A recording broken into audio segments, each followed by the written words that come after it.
नमस्कार, मैं वेद प्रकाश कैमरामैन रमेश के साथ हम पहुंचे हैं आज बरवाड़ा में। और यहाँ पर एक पेट्रोल पंप है, यहाँ पर एक कार्यक्रम था धार्मिक, और उसके साथ साथ एक विज्ञान प्रदर्शनी का भी आयोजन किया। आप पीछे देख सकते हैं विज्ञान प्रदर्शनी लगी हुई है, और उस प्रदर्शनी का आयोजन किया है सतपाल मुसाफिर जी।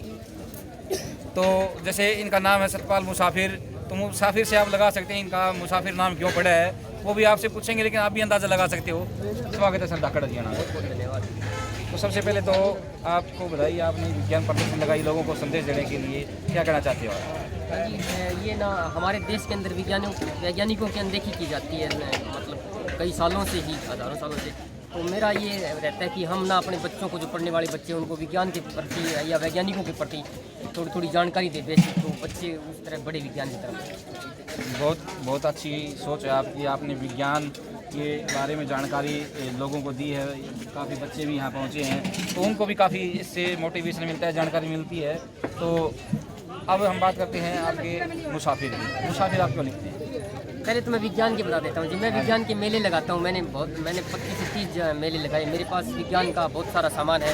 एक तो कंप्यूटराइज टेलीस्कोप भी है, जो ऊपर की ना ग्रह वगैरह दिखा देती है, और घर पे हमारे मॉडल्स वगैरह भी है। तो एक छोटा प्रदर्शनी 200 से ज़्यादा मेरे पास वैज्ञानिकों की तस्वीरें हैं। और रही बात मुसाफिर इसलिए कि मैं यात्राओं का बड़ा शौकीन हूँ जी। मैंने ना 2-2, 3-3 महीने लगातार यात्राएँ करता हूँ।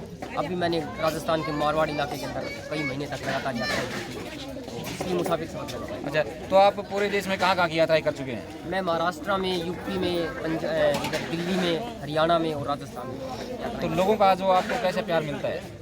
बहुत अच्छा लगता है जी। बहुत अच्छी जानकारियाँ मिलती है, और बहुत कई जगह अभी जो पिछले दिनों अगर मैं बात करूँ मारवाड़ की, तो बहुत तकलीफ भी होती है कि आज जब हम 21वीं सदी के अंदर पहुँच चुके हैं, जब हम बुलेट ट्रेनों की बात कर रहे हैं, हवाई जहाज़ों की बात कर रहे हैं, वो लोग जो है वो बहुत हमसे 100 साल पीछे, उनका बुरा हाल है, गुलामी की ज़िंदगी काट रहे हैं एक तरह से। बहुत कई तो मैंने ऐसे गाँव देखे जो मतलब 8 बजे से घर से बाहर नहीं निकल सकते। अगर घर में मकान बनाने तो उनको परमिशन लेनी पड़ती है बड़े लोगों से।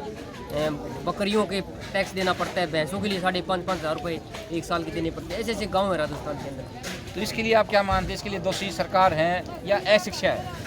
शिक्षा भी है और सरकार भी है। वहाँ पे सरकार को थोड़ा और ज़्यादा सख्ताई से काम करना चाहिए। वो लोग वहाँ शिक्षा का तो बिल्कुल भी वो नहीं है, और महिलाओं की भी बहुत बुरी स्थितियाँ देखी है मैंने। हमारे प्रोग्राम के अंदर एक बड़ा प्रोग्राम था धार्मिक वहाँ पर पाली जिले के अंदर, वहाँ केवल 3 महिलाएं पहुँची थी। आप अंदाज़ा लगा सकते हो कि किस कदर मारवाड़ का इलाका जो है वो पिछड़ा हुआ है। तो वहाँ नाम मारवाड़ है? हाँ जी, बिल्कुल। सही मायने में मारवाड़ नहीं है। हमें सुनने को मिलता है जी, जो राजस्थान है वो रंगीला है, लेकिन राजस्थान रंगीला नहीं है, बल्कि बेरंग राजस्थान है वो, अगर उसको देखा जाए तो। मैंने ऐसा बहुत सारी जगह देखा, महिलाएं जो है सार्वजनिक स्थानों पर कुर्सी पर नहीं बैठ सकती, चारपाई पे आपको कहीं पर बैठी हुई नहीं, घर में भी चारपाई पे बैठी हुई महिलाएं नजर नहीं आएगी। तो ऐसे हालात है। क्या कहना चाहेंगे ऐसी महिलाओं को? महिलाओं को तो क्या जी, पुरुषों को भी वहाँ पे पुरुषों का बहुत मतलब दबदबा है एक तरह से। उनको भी आगे आकर के उन माताओं बहनों को थोड़ा सहयोग करना चाहिए, उनको उस चीज़ से बाहर निकालना चाहिए। वो परंपराओं को मानते हैं बहुत ज़्यादा। तो इन परंपराओं से लोग कब निकल पाएंगे? अगर शिक्षा का ज़्यादा प्रचार प्रसार होगा तो शिक्षा ही है जो उन चीज़ों को उन कुरीतियों से बाहर निकालेगी। देखो, ये बात इस बात पूरी तरह प्रमाणित हो जाती है कि सरकार शिक्षा की तरफ ध्यान नहीं दे रही। हाँ, सही है, बिल्कुल जी। जितना देना चाहिए उतना सरकार नहीं दे रही, औपचारिकताएं पूरी कर रही है। और कोरोना की आड़ में भी बहुत बुरी तरह से शिक्षा को मतलब छेड़ दिया गया है, और तमाम चीज़ें चल रही है, लेकिन शिक्षा को इस तरह से दबाया गया है, तो वो एक बहुत दुर्भाग्य है।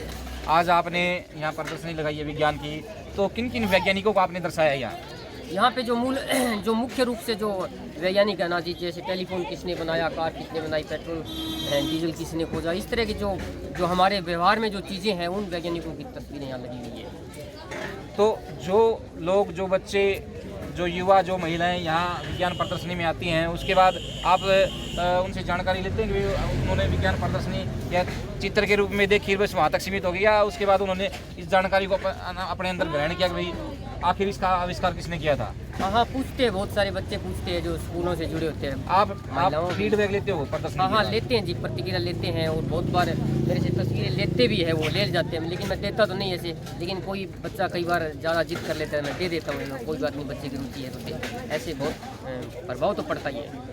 तो आप समाज के लिए एक बहुत बड़ा योगदान कर रहे हैं। सरकार इस मामले में कभी आपका सहयोग करती है? सरकार ने मेरा अभी तक कोई सहयोग नहीं किया जी। सरकार अगर सहयोग करे तो इन चीज़ों को बड़े लेवल पे लगाया जा सकता है। वैज्ञानिकों की तस्वीरें आपको स्कूल, यूनिवर्सिटी, कॉलेजों के अंदर नहीं मिलेगी जी। ये बड़ा दुर्भाग्य है। जो चीज़ें जिन्होंने खोजी, जिन्होंने समस्याओं का समाधान दिया है, चाहे किसी भी विज्ञान का मतलब क्या है जी, समस्या का समाधान करना। तो जो लोग आगे बढ़ करके लैबों के अंदर तपते हैं, उन लोगों की तस्वीरें स्कूल, यूनिवर्सिटी, कॉलेजों में नहीं होती। हमारे घरों का तो मतलब ही नहीं हो सकता। मेरे घर के अंदर 30 से 40 तस्वीरें लगी हुई है, जहाँ लोग बैठते हैं तो ऊंची लेवल की चर्चाएं करते हैं, ऊट पटांग की बातें नहीं करते इस कमरों के अंदर बैठ करके। तो ये उनकी एक करामात है वैज्ञानिकों। तो एक बार आप प्रदर्शनी दिखाएं और उसमें बताएं कुछ।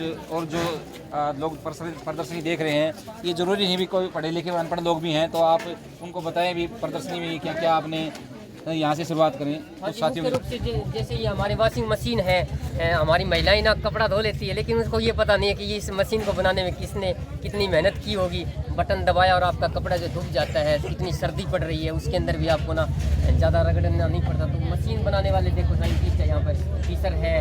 और जो इन्वेंशन लैंप का जिन्होंने आविष्कार किया था, ये लैंप के आविष्कार करने वाले साइंटिस्ट हैं। हमारा स्पेस जो कोलंबिया यान था, जिसके अंदर कल्पना चावला जो अंतरिक्ष में गई थी, दूसरी बार आते हुए दुर्घटनाग्रस्त हो गई थी और वो धरती पर नहीं पहुंच पाई थी। हमारी ऐसी बेटी थी। हम लोग अपनी बेटियों को बाहर शहर में अकेले नहीं भेजते, जो वो भी माँ बाप है जिन्होंने आसमान के अंदर अपनी बहन बेटियों को भेज देते हैं। तो कल्पना का मैरी क्यूरी है जी, दुनिया के अंदर बहुत बड़ी साइंटिस्ट, जिसको दुनिया के अंदर पहली बार नोबेल अवार्ड मिला था। और कहते हैं कि इसकी दोनों बेटियों को भी नोबेल अवार्ड से सम्मानित है, उनके पति भी नोबेल अवार्ड मिला था। और पहली बार जो प्रोफेसर भी हुई थी ऐसे सी। और इतनी गरीबी से मैरी क्यूरी के बारे में ये कहा जाता है कि 2 बहनें थी, एक साल एक बहन पढ़ती थी, दूसरी साल एक बहन पढ़ती थी। और इस तरह से उन्होंने इतनी गरीबी और जिल्लत के अंदर ज़िंदगी जी करके इतने बड़े बड़े अवार्ड मतलब अवार्ड जीते और साइंस के अंदर बहुत बड़े काम किए हैं। ये तस्वीर आप आदमी जो पहली बार चांद पर नील आर्मस्ट्रांग पहुंचा था, उसका चित्र देख सकते हैं। चांद पर किस तरह से आदमी ना फतह हासिल की थी। और ये जो हमारा जिलेट है, जो हम सेविंग करते हैं, जिलेट बनाने वाले साइंटिस्ट का किंग सी जिलेट का नाम है। ये हमारे मैथमेटिक्स के जो साइंटिस्ट थे उनका यहाँ पे तस्वीर लगी हुई है। एसी की तस्वीर लगी हुई है जी, एसी बनाने वाले साइंटिस्ट हैं। और ये रेल का इंजन बनाने वाले की तस्वीर आगे है।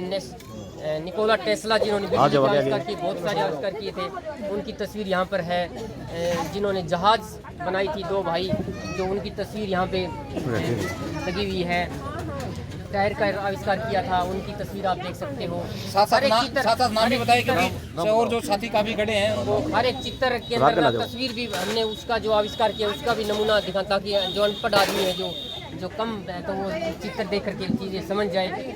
जॉन बोल्ड है ये साइंटिस्ट। और जिन्होंने पिन आविष्कार किया था, ये आप साइंटिस्ट देख सकते हो यहाँ पे, पिन बनाने वाले जो साइंटिस्ट हैं। और आजकल फेस का जो सोशल मीडिया का जो बहुत चलन है, जो लोग बड़े लेवल पर अपनी बातें पहुंचा देते हैं और बड़े बड़े मंचों पे चले जाते हैं। तो फेसबुक जो बहुत बड़ी, आज जुकरबर्ग ने हमें इतना बड़ा मंच दिया है सोशल मीडिया का, जो उनकी यहाँ तस्वीर लगी हुई है। डिस्क ब्रेक फेल हो जाते हैं, डिस्क ब्रेक का आविष्कार करने वाले लेंसरेट साइंटिस्ट यहाँ पे लगा दिया।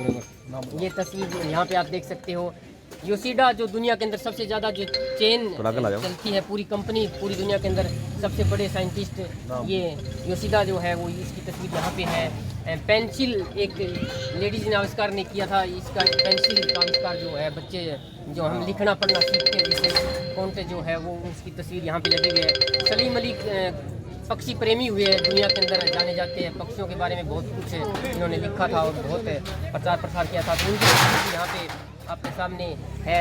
जॉन कॉम की ये जो व्हाट्सअप जो हम यूज़ करते हैं आजकल, उनकी तस्वीर भी यहाँ पे लगी हुई है। ज्योतिबा फूले और माता सावित्रीबाई फूले, जो आज जो महिलाएं जो इतनी शिक्षा जो ले रही है और पढ़ लिख करके घरों से बाहर निकली है, तो सावित्रीबाई फूले का बहुत बड़ा योगदान है। ये दोनों वो हस्तियां हैं जिनकी वजह आज हम यहाँ इतने बड़े प्रोग्राम कर रहे हैं, वरना महिलाएं जो थी वो पढ़ने का तो मतलब ही नहीं हो सकता। मैं आपको यात्रा के बारे में बता रहा था, मारवाड़ के अंदर एक घर की लड़की दूसरे घर के अंदर नहीं जा सकती, ऐसे हालात आज भी है। और गाँव से जितना स्कूल है उससे बाहर नहीं जा सकती। ये आज से 150-200 साल पहले जो सावित्रीबाई फूले है, उन्होंने 1848 के अंदर स्कूल खोल दिया था और लोगों ने बहुत विरोध किया था उनका। गोबर तक डाल दिया था, घर से बाहर निकाल दिया गया। कोई माँ बाप अपनी बेटी को घर से बाहर निकालता है, पता नहीं कितनी भयंकर स्थितियाँ रही होगी, लेकिन मूवमेंट को इन्होंने रोका नहीं। आंदोलन को इन्होंने बहुत जबरदस्त तरीके से चलाया, ज्योतिबा फुले और सावित्रीबाई फुले ने। क्या कारण है माता सावित्रीबाई फुले को महिलाएं आज नहीं मानती, लेकिन दुर्गा माता, वैष्णो माता इन सबको मानती ये हैं, एक व्यवस्था इनकी है। पूजा करती हैं, लेकिन जिसने उनको अधिकार दिलाया उनको नहीं मानती। महिलाओं को पता नहीं, जो एक व्यवस्था है जो इन चीज़ों को उठना जो शोषण करती है, शोषणकारी व्यवस्था कह सकते हो, वो लगातार सत्ता के अंदर हजारों सालों से वो व्यवस्था नहीं चाहती कि संघर्ष करने वाले लोगों का नाम आए, इसलिए मिथ्या का साम्राज्य गढ़ दिया जाता है। सरस्वती मिथ्या नाम है, वो मिथ्या बच्चों तक पहुंचा दी गई, लेकिन जो असली जो सरस्वती थी हमारी, वो बच्चों से दूर है। बच्चों को, छोटे छोटे बच्चों से आप पूछे कौन है, पता ही नहीं बच्चों को, लेकिन सरस्वती का पता है। हर साल स्कूल कॉलेजों के अंदर जो प्रोग्राम होते हैं, वहाँ पे सावित्री सरस्वती का फोटो लगाया जाता है, वहाँ पे दीप प्रज्वलित किया जाता है, लेकिन असली जो देवी है, जिनकी वजह से स्कूल खुले हैं, जिनकी वजह से हमारे रास्ते आसान हुए, उनका नाम नहीं है। ये व्यवस्था ही है ऐसी जो इन चीज़ों को जो है दूर रखती है बच्चों से, अपनी माताओं बहनों से, इसलिए उनका नाम है। जो ऊपर भी आपने काफ़ी हाँ जी, और भी हमारे बहुत बड़े साइंटिस्ट हैं, ये सत्येंद्र नाथ बोस जी का फोटो लगा हुआ है यहाँ। अलेक्जेंडर ग्राहम बेल जिन्होंने टेलीफोन बनाया था 1878 के अंदर, 40 साल लग गए थे ये फ़ोन बनाने में। अभी एक बटन दबाते और अपने रिश्तेदार से बात कर ले, इतना आसान नहीं होता। किसी शख्स की 40 सालों की मेहनत जो है वो जुड़ी हुई है। उनकी तस्वीर आप यहाँ देख सकते हो। आप ईमेल की जो हमारे जो साइंटिस्ट है उनकी फ़ोटो ऊपर देख सकते हो। मैथमेटिक्स के जो श्री रामनिवासन जो थे, हमारे मैथ के बड़े बड़े सूत्र देने वाले हमारे देश के बहुत बड़े साइंटिस्ट हैं, उनकी यहाँ तस्वीर देख सकते हो। इस तरह की तस्वीर है जी। यहाँ कुछ ही तस्वीरें लगा सके, हम ज़्यादा लगा ही नहीं पाए, और भी तस्वीरें थी हमारे पास। बहुत बहुत धन्यवाद। तो युवाओं को क्या संदेश देना चाहते हैं? युवाओं को यही संदेश देना चाहते हैं जी, किसी भी समस्या जो है, कोई भी समस्या का जो वैज्ञानिक तरीके से उसका सोचना चाहिए कि इसका समाधान क्या है, उसको भगवान के ऊपर डाल देना ये ठीक नहीं होता। जब हम उस समस्या का उस पर विचार करेंगे, उस पर विचार विमर्श करेंगे, तो उस समस्या का समाधान हम खोज पाएंगे। हमारे ही पास हर समस्या का समाधान होता है, इंसान के पास है। तो जब आप प्रदर्शनी लगाते हो तो किस प्रकार से, कैसे संपर्क करते हो? मैं लोगों से संपर्क कर लेता हूँ जी, मीडिया के द्वारा मेरी बातें पहुँचती है और मैं नए नए लोगों से मिलता हूँ और वहाँ से बात करता हूँ विज्ञान के इस तरह से। तो लोग जो जागरूक लोग हैं, जो बुद्धिजीवी लोग हैं, वो मेरी बात को समझते हैं और मेरे को मौका देते हैं। यहाँ शेरवाल साहब है, उन्होंने मेरे को मौका दिया है, उनका भी बहुत बहुत धन्यवाद। तो अगर कोई साथी आपसे संपर्क करना चाहता है, आपकी प्रदर्शनी लगाना चाहता है, तो कैसे संपर्क कर सकता है? हाँ जी, मेरे से संपर्क कर सकते हैं। मेरा नंबर है 99-927-55-700, तो इस नंबर पे संपर्क कर सकते हैं। मैं स्कूलों में प्रदर्शनी लगाता हूँ, विज्ञान मेले लगाता हूँ। आपकी आजीविका का मुख्य साधन क्या है? मैं प्राइवेट जॉब करता हूँ जी, और मेरे भाई जो है वो मेरी मदद करते हैं। मेरी जीजा जी है, मेरी सिस्टर है, वो मेरे पैसे दे देते हैं, और मेरे पास कुछ ज़्यादा वो नहीं होता। क्योंकि जो समाज के लिए काम करता है उसकी आर्थिक कोई आमदनी नहीं होती, तो परिवार भी चलाना होता है, तो साथ में जैसे मदद कहीं से मिलती है तो काम चल जाता है। हाँ हाँ, सही है जी। परिवार तो ऐसे जी, मैंने शादी नहीं की, करवाई नहीं, तो मेरा ज़्यादा खर्चा नहीं है, थोड़े से काम चल जाता है, काम ऐसे ही चलाता हूँ। अनमैरिड है। हाँ, धन्यवाद जी, स्वागत है आपका फिर से। कौन सा गाँव आपका? चूड़ी गाँव है जी, चूड़ी, मंडी आदमपुर तहसील है, हिसार डिस्ट्रिक्ट के अंदर, हरियाणा। ठीक है।